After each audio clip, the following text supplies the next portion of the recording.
திமுக பொதுக்குழு கூட்டம் நாளை நடைபெறவுள்ளது. இந்த கூட்டத்தில் கட்சியின் பொருளாளராக இருக்கும் மு.க.ஸ்டாலினுக்கு செயல் தலைவர் பதவி வழங்கப்படலாம் என்று எதிர்பார்க்கப்படுகிறது. திமுகவில் இதுவரை இல்லாத இத்தகைய பதவியை உருவாக்க கட்சி விதிகளில் மாற்றம் செய்யப்பட வேண்டியது அவசியம். அதற்கான வழிமுறைகள் குறித்து இப்போது பார்க்கலாம்.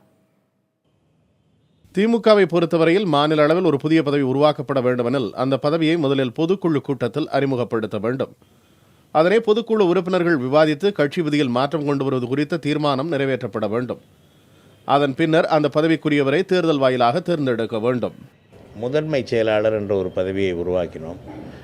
அந்த பதவி திமுக சட்டத்திட்டத்தில் இருந்தால்தான் அந்த பதவிக்கு ஒரு அங்கீகாரம். எனவே முதன்மை செயலாளர் என்ற ஒரு பதவியை சட்டத்திட்டத்தில் இணைப்பதற்கான அனுமதியை பெற்று ஒரு சட்ட திருத்தத்தை மேற்கொண்டு அதன் அடிப்படையில் முதன்மை செயலாளர் பதவியை உருவாக்கி அந்த பதவிக்கு முன்னாள் பொருளாளர் ஆர்காட்டார் அவர்கள் அந்த பதவியில் இருந்தார். தற்போது துரைமுருகன் முதன்மை செயலாளராக இருக்கிறார்.